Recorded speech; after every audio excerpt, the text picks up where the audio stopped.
Olá, seja muito bem-vindo a este curso. Eu sou o professor João. Neste vídeo vamos compreender que forma que nós podemos classificar o clima de acordo com as suas características. É importante salientar, antes de mais nada, que as classificações climáticas, elas são variadas.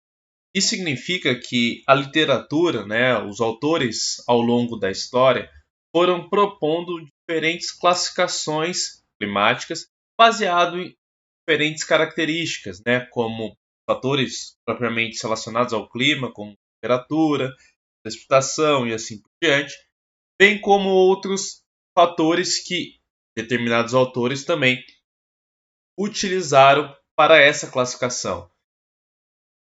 Portanto, é importante a gente considerar que, ainda que essa classificação climática ela varia, e isso vai acontecer de diferentes autores, elas terão diferentes abordagens, é importante a gente considerar que, para fins de padronização, serão necessários que a gente adote uma ou outra bibliografia para que essa padronização relacionada à classificação climática, de fato, possa acontecer. Então, nessa aula, a gente vai fazer um apanhado geral a respeito de classificações climáticas, e entender basicamente quais são as variáveis envolvidas. Depois, observaremos, resumidamente, algumas classificações climáticas utilizadas no Brasil, em termos de nomenclatura e também quanto à sua localização pelas regiões.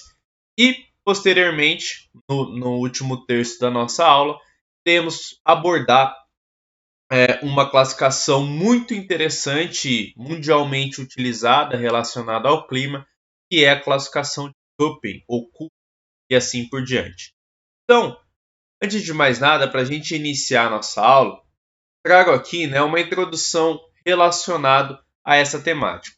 Como havia mencionado, a classificação climática ela contribui para as pessoas, de uma forma geral, poderem conhecer, poderem ter uma noção de quais são as características relacionadas àquela região, àquela localidade, ao longo de um período de um ano. Imagine, por exemplo, você que deseja, por exemplo, viajar, ir para uma cidade praiana, por exemplo, no final do ano. Antes de você ir, se é uma cidade que você nunca foi, se é uma cidade que você está indo pela primeira vez, naturalmente nós fazemos pesquisas relacionadas a esse município, relacionado aos pontos do clima. Será que chove muito?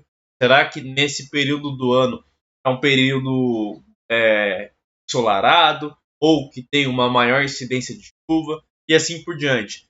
Então, as classificações climáticas, depois, claro, será abordado de uma forma científica, mas, para de uma forma geral, a classificação climática ela fortalece e contribui para a sociedade de uma forma geral, justamente para que se tenha ali uma caracterização relacionada ao clima, e isso, claro, obviamente, se torna extremamente útil para a sociedade de uma forma geral.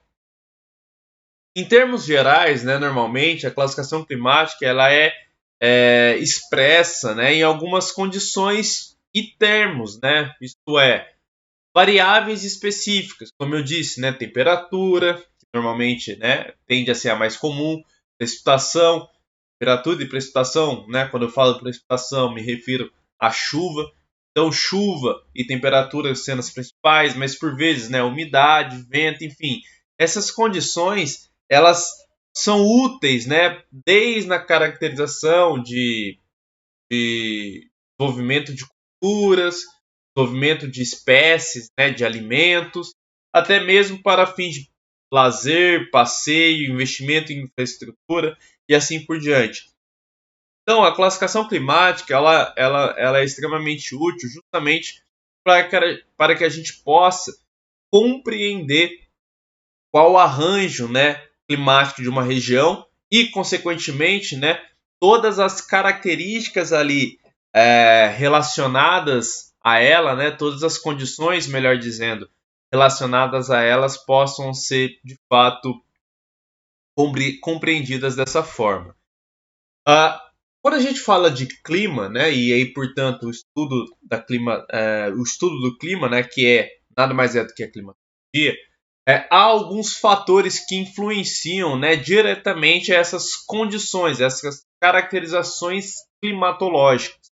E aí a gente está falando do quê? De fatores que vão influenciar a temperatura, a origem, desenvolvimento, né, formação de ventos, consequentemente, né, o deslocamento de massas de ar, deslocamentos de massas de ar com umidade, que nada mais é do que a chuva. Enfim, todos os elementos, né, do clima, temperatura, umidade, assim por diante, eles são originados a partir de alguns fatores, ou melhor, eles são conduzidos, são influenciados a partir de determinados fatores, que basicamente são o quê? Latitude, a longitude, a massa de ar, a continentalidade, maritimidade, as correntes marítimas e também sistemas de alta e baixa pressão. Quando a gente fala de latitude, né, estamos falando do quê?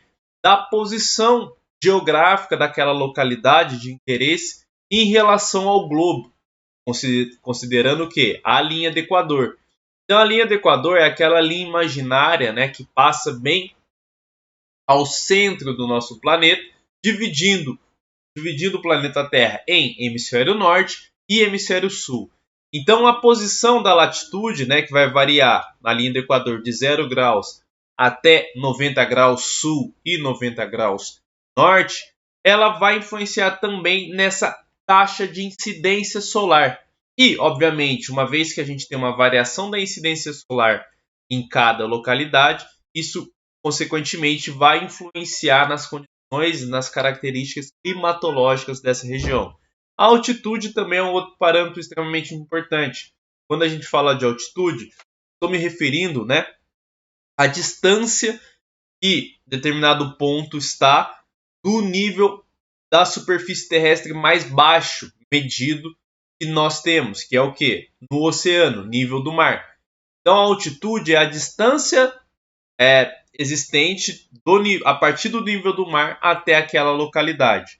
Quanto mais alto, né, ou seja, quanto maior a altitude de determinada localidade, menor é a pressão, né, da coluna de ar sobre essa localidade e, consequentemente, isso vai influenciar também nas características do clima, de ação de chuva, de temperatura e assim por diante. Massas de ar, né, que é um outro fator extremamente relevante, um pouco mais compreensível, né, do ponto de vista climatológico, também vai influenciar. A continentalidade, o que é, né, essas terminologias, continentalidade e maritimidade? Tem a ver com a proximidade ou a distância de uma determinada região em relação ao continente ou ao oceano. Então, imagine, por exemplo, um município bem no interior do continente. Vamos pegar um estado brasileiro, por exemplo, Goiás. Imagine o município de Goiânia e vamos comparar com o município do Rio de Janeiro. Qual apresenta uma maior continentalidade? O município de Goiânia ou o município do Rio de Janeiro?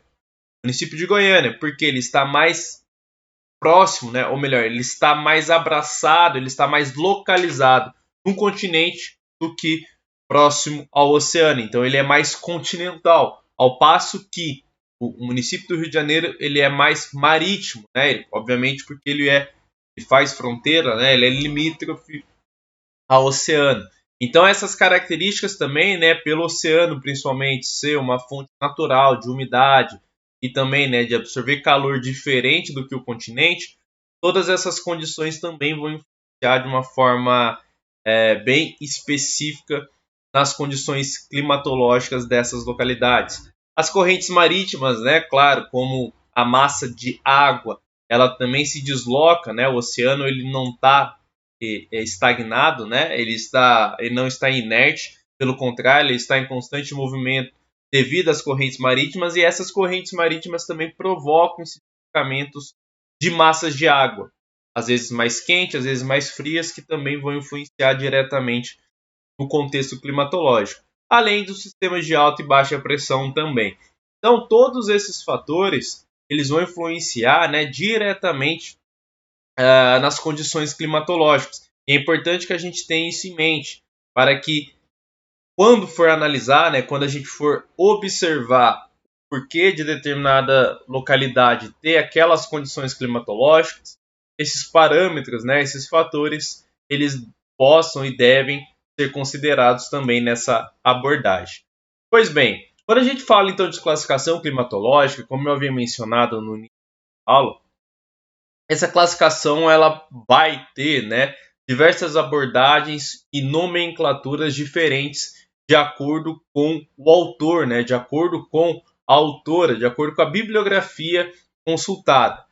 A título de exemplo, né, trago aqui, por exemplo, a classificação climatológica baseada por iluminação solar ou incidência solar, que basicamente caracteriza a faixa planetária de acordo com as condições térmicas, né, ou seja, onde se tem uma maior temperatura média, né, anual e onde se tem uma menor temperatura média anual. Então, baseado nesta classificação, nós temos basicamente, né, 3 tipos de unidades climatológicas, baseado em zonas térmicas. O clima tropical, o clima temperado e o clima polar. Qual que é a diferença básica entre eles? Né? A posição, a localização, aquilo que eu havia mencionado no slide anterior, né, quando a gente falou de latitude. Então perceba, né, que essa faixa intermediária, próxima ali onde passa a linha do Equador, é o clima tropical, a região onde, devido às condições de inclinação terrestre, recebe, né, uma incidência solar média anual maior do que os outros extremos, sul e norte do planeta. Então, baseado nessa incidência solar, né, nessa iluminação solar, nós temos a geração desse clima tropical. O clima temperado, né, que varia tanto no hemisfério norte, tanto no hemisfério sul, é uma condição também associada àquelas regiões onde se tem uma incidência média solar. Então, a região sudeste brasileira, né, uma parcela da região do centro-oeste também, ela está inclusa aí nessa região, junto com a porção sul do país. E, por fim, o clima polar, que é aquela região mais fria, né, mais gelada, que refere-se exatamente ao clima, ou melhor, à região onde essa iluminação solar ela é mais rara ao longo do ano, né, ou seja, ela deixa de existir durante longos períodos do ano. Consequentemente, né, a ausência da iluminação solar acaba afetando as condições de temperatura, principalmente, e aí por isso acaba gerando, né, a formação do clima polar, tanto no hemisfério norte quanto no hemisfério sul. Este aqui é só um exemplo, né, que para a gente começar a entender como existem diferentes abordagens, diferentes classificações climatológicas. No Brasil, né, basicamente, existem algumas unidades climatológicas também relacionadas a esta abordagem que é utilizado, né, por alguns autores. No Brasil, a gente tem uma divisão que compreende o clima equatorial, o clima tropical e o clima subtropical.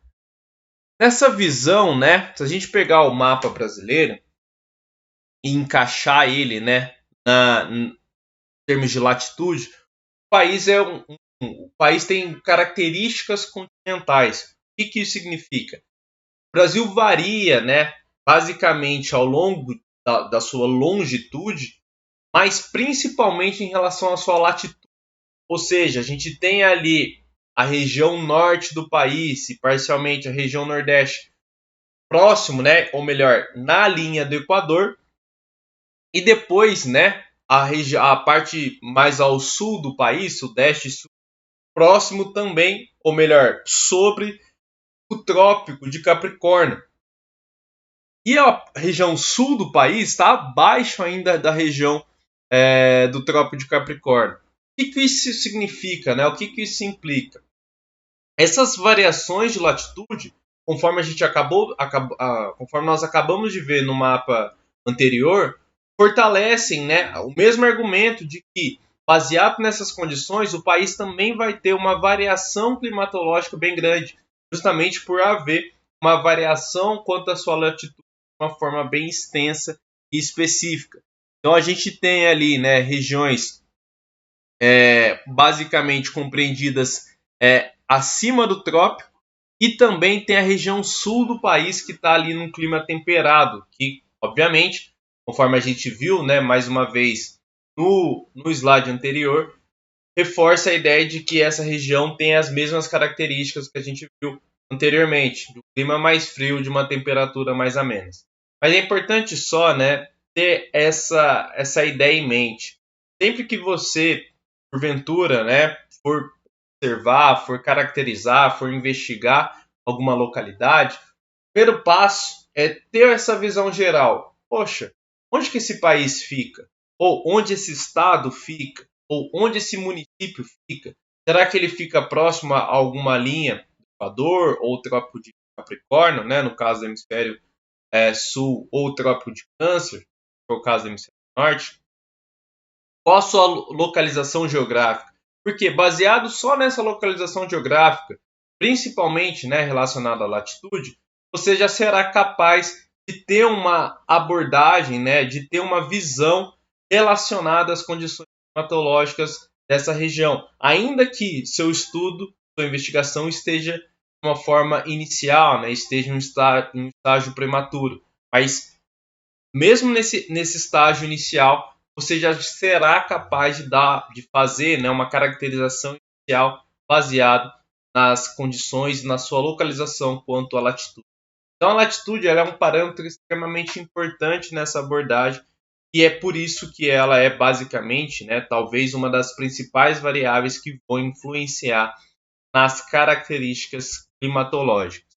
Pois bem, a classificação climática, apesar de ser extremamente utilizada, ela tem uma problemática, né? E aí trago essa pergunta para que a gente possa observá-la. Como que a gente pode converter, né, uma enorme quantidade de dados, né, meteorológicos e climáticos, por exemplo, né, dados de chuva, dados de temperatura, dados de umidade, dados de velocidade e direção do vento, que mais? Dados de incidência solar e assim por diante. Como que a gente pode pegar esses dados e, baseados, né, obviamente, em estatística, o que é estatística, né? Onde a estatística entra nisso?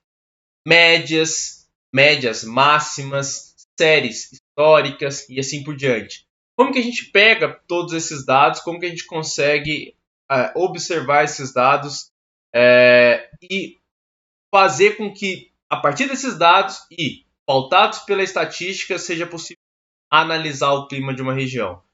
Então, a ideia da classificação climática é tentar, né, incluir o maior número possível de parâmetros meteorológicos e climatológicos. O que isso significa? A gente acabou de ver, por exemplo, que na classificação anterior ali, dos slides anteriores, era utilizado, melhor dizendo, né, a zona térmica, né, a incidência solar. A incidência solar é um parâmetro extremamente relevante e importante para a classificação climatológica. Mas será que ela é a única e suficiente para que a gente possa fazer uma classificação assertiva de uma localidade? Será que não seria interessante uma abordagem sistemática, uma abordagem que compreendesse um número maior de parâmetros? Então é exatamente essa uma das premissas da classificação climatológica. Buscar essa inclusão do maior número possível de parâmetros meteorológicos para que a estatística consiga contribuir, agregando as informações, né, de estatísticas, e direcionar ali uma classificação mais fidedigna, né, mais fiel às características reais daquela região. Então, busca definir essas áreas, né, onde tem essa combinação de elementos e de fatores, justamente para que se tenha uma condição climatológica homogênea entre os diferentes lugares. Então, fazer essas observações. E aí, quais são os principais parâmetros, né, meteorológicos utilizados? Temperatura, radiação ou incidência solar, precipitação e vento. Então, esses parâmetros eles são extremamente úteis, né, na busca desta caracterização climatológica, né? e fazer com que essas condições do clima elas possam ser observadas aí de uma forma mais fidedigna. Então, essas classificações elas podem, né, interagir das mais diferentes formas. E um ponto importante, isso é muito bacana. Inexiste para uma mesma característica climatológica dois lugares homogêneos. O que significa, em outras palavras? Não existe a mesma tipologia climatológica, é exatamente a mesma para duas regiões localizadas em pontos diferentes. Então, uma região ela pode ter, obviamente, uma condição, uma característica climatológica semelhante à outra, mas a mesma, exatamente a mesma, as mesmas médias de temperatura, de precipitação, de vento, de direção de vento, de umidade, de radiação, exatamente todos os parâmetros eles serão diferentes, porque cada região ela está localizada em uma determinado ponto. Então é por isso que, baseado nisso, cada região vai ter a sua classificação climatológica ali diferente. Baseado nisso, vamos conhecer então como que era a classificação climatológica, né, inicialmente proposta por alguns autores. Então, lá nos primórdios, utilizava a classificação climatológica, né, baseado exclusivamente em dois parâmetros: temperatura e distribuição da radiação solar. Então, esses dois parâmetros eram os únicos que eram utilizados para caracterizar o clima de determinada região. E aí a gente tinha três tipos de clima: zona tórrida, de baixas latitudes, zona polar ou frígidas, de altas latitudes, e zonas temperadas. Percebam que essas regiões elas variavam em relação à latitude. Então, a zona tórrida limitada entre ao norte e ao sul, a zona polar limitada entre os ciclos árticos e antárticos, e a zona temperada entre elas. Cada uma caracterizada pelo quê? Pela distribuição da radiação solar e pela temperatura. Então, na zona tórrida, se caracterizava como a região onde o Sol se apresentava até um determinado período do dia e depois dia e noite com o mesmo tempo, né, de horas, basicamente quente o ano todo. Ao contrário da zona polar, que já tinha um frio mais intenso durante o ano, devido aos longos períodos de inverno e também sem luz solar durante o verão. Então, e além da zona temperada também, né, só para não deixar passar, um verão e inverno bem característicos, né? Invernos frios e verões quentes. Então, lá nos primórdios, né, essa distinção entre as condições, as características climatológicas era feito desta forma. Aí, passou-se, né, um determinado período de tempo e veio, né, a chamada e famosa classificação de Köppen, ou Köppen, né? Köppen foi, né, um cientista que buscou investigar e caracterizar o clima baseado, conforme a gente viu, levando em consideração aquela premissa da climatologia: agregar o maior número de parâmetros para que se pudesse identificar as condições climatológicas de uma determinada região. Então, ele considerou, né, médias anuais e mensais de temperatura e de precipitação e reconhecendo, a partir disso, 5 tipos climatológicos, onde cada tipo climatológico, ou seja, cada unidade climatológica, ela foi identificada por uma letra maiúscula. Já já a gente vai detalhar um pouquinho mais de que forma esse reconhecimento, né, a partir de letra maiúscula, ele era feito. Então, o que a classificação de Köppen considerava? A temperatura média anual. Só um detalhe estatístico, né? Quando a gente fala de temperatura média anual, temperatura média mensal, esses valores eles são tomados a partir de anotações diárias, ok? Então, como que eu considero a temperatura média anual? Se tem a temperatura medida, né, diariamente, essas medições diárias, elas dão, né, quando a gente aborda ela de uma forma estatística, ela pode fornecer uma média diária, depois uma média semanal, depois uma média mensal e depois uma média anual, né? Então, as medições, as temperaturas médias anuais, não necessariamente é um ou dois dados apenas, né? Por exemplo, um dia de medição em janeiro, um dia de medição em julho, e aí a gente tem a média anual. Não, são medições ali diárias que resultam em médias mensais e posteriormente anuais. Então, incluindo, né, temperaturas médias anuais, temperaturas médias mensais, dados sobre chuva, né, que aqui a gente chama de precipitação, e também as condições, e aqui um ponto bem relevante, de vegetação. Então, quais são as características de vegetação ali relacionadas, existentes naquela região de interesse. Então, esse ponto é muito interessante, né, sobre a classificação de Köppen. Ele também considerou o efeito da precipitação no desenvolvimento das plantas, porque a partir dos seus relatos, né, ele identificou, ele concluiu que não só a quantidade, mas também a intensidade da evaporação e transpiração influencia no desenvolvimento desses organismos. Isso significa que não adianta uma chuva em abundância. Tem que se investigar também a incidência solar, porque os eventos de transpiração, de evaporação, isso também vai influenciar no desenvolvimento desses organismos. A classificação de Köppen ela é útil, mas nem sempre ela pode ser considerada como sem erros, né? Por quê? Porque ela tem um nível de detalhamento razoável. Isso vale para todas as classificações climatológicas, isso é bem verdade. Isso significa o quê, em outras palavras? Que quando a gente vai utilizar uma classificação do clima, obviamente que essa classificação de Köppen, por exemplo, como outras demais, ela faz uma classificação de todo o planeta.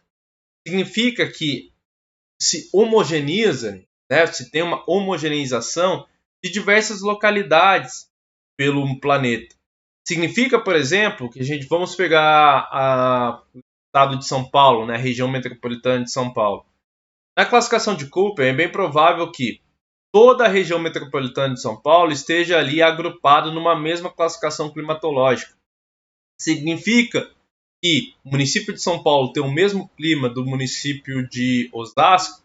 Não necessariamente, né? Por quê? Porque o nível de detalhamento ele não é a nível local, ele é a nível global. Então é importante considerar isso, né? Que a abordagem de Köppen ela oferece ali um ponto de partida, um start para aquela caracterização, mas à medida que o seu nível de detalhamento, né, do seu estudo, do projeto, ele exige ali um detalhamento maior, é completamente conveniente que se adote ali todas as bibliografias para que esse nível de detalhamento possa ser atingido.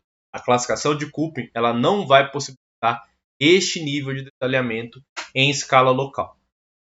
Ainda sobre a classificação de Köppen, ela então classifica, né, o clima em 5 grupos, identificados pela primeira letra, A, B, C, D e E, e a partir disso se tem uma variação de climas de 11 tipos, variando a segunda e a terceira letra. Então, como que funciona, né? Então, a classificação de Köppen, ela vai ter ali, basicamente, a letra A, que significa, né, climas mesotérmicos, ou seja, temperatura média do mês mais frio, superior a 18 graus, clima equatorial ou tropical.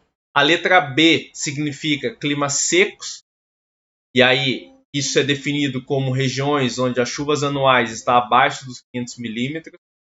E a letra C, que tem o clima mesotérmico, caracteriza por temperaturas médias do mês mais frio menor que 18 e superior a menos 3 graus, e que tem pelo menos um mês com média igual ou superior a 10 graus, considerando ainda climas de latitudes médios subtropicais com invernos amenos.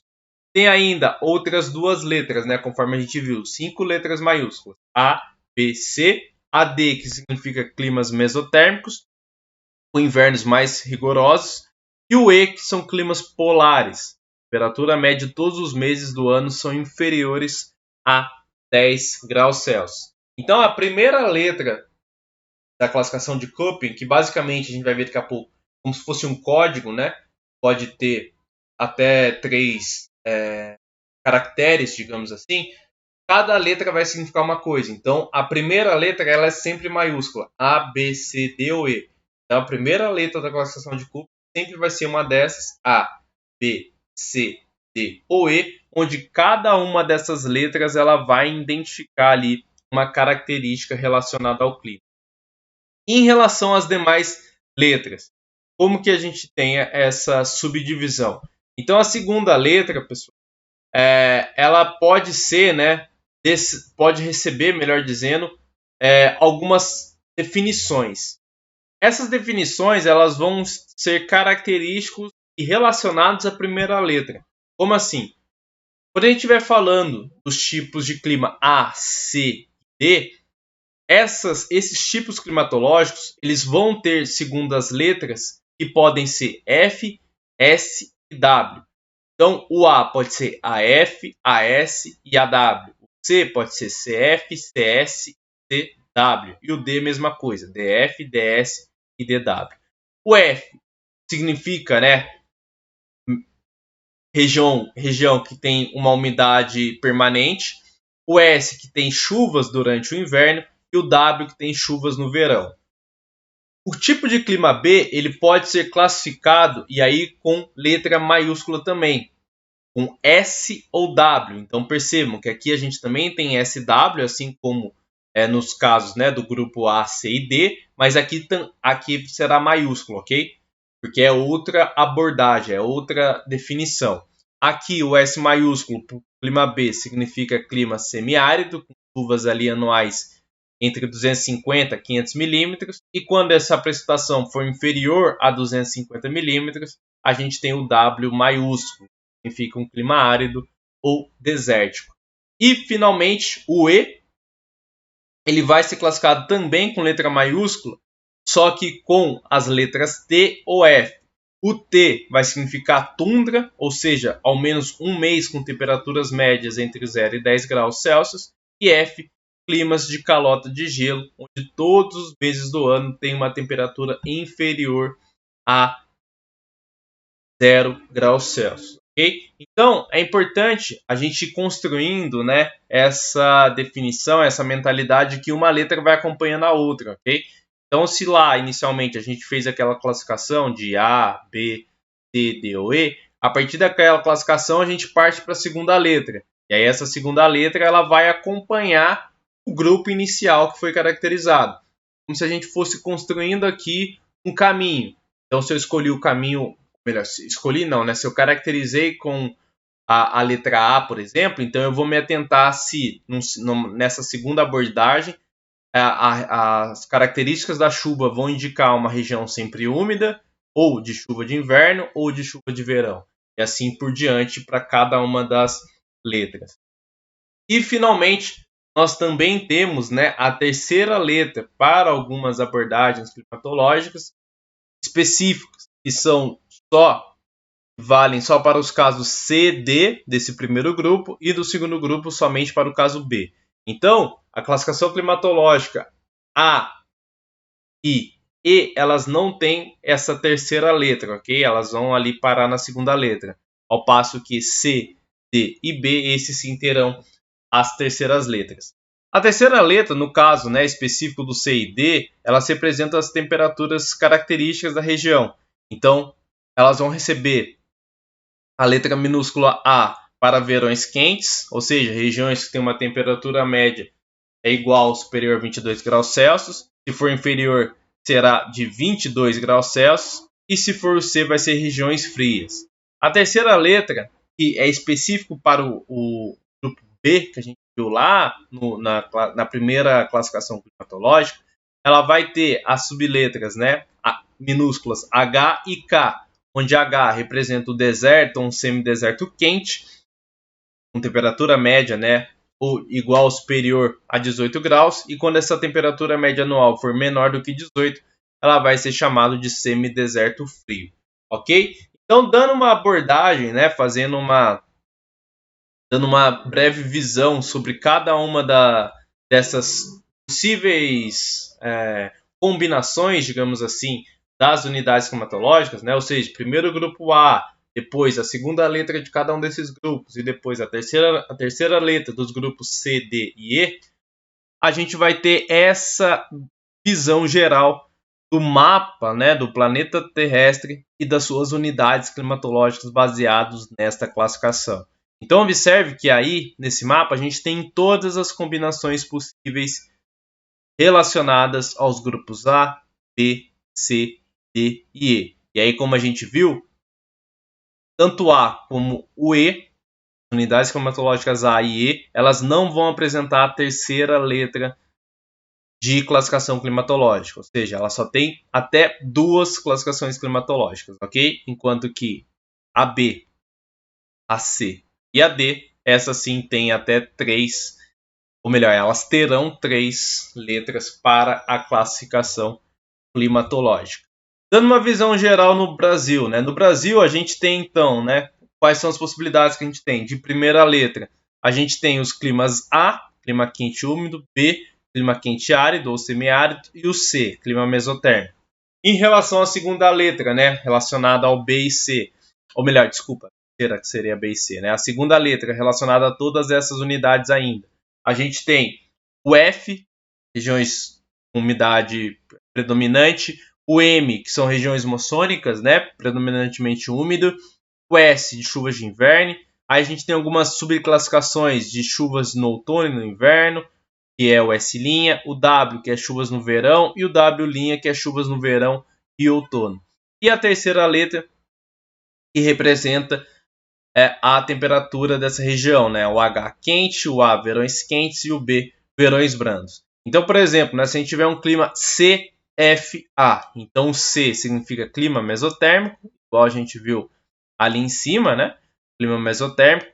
O F ele vai significar uma região sempre úmida e, por fim, o A vai significar verões quentes. Então, um clima do tipo CFA, por exemplo, é um clima mesotérmico com umidade predominante e constante e também com verões quentes. Então esse mapa ele faz um apanhado geral de todas as unidades climatológicas aí relacionadas à classificação de Köppen identificadas no Brasil. Então a gente tem o clima, os primeiros grupos, né, a primeira categoria, o A, temos o B e o C e suas respectivas subdivisões climatológicas, né, baseado na classificação de Köppen.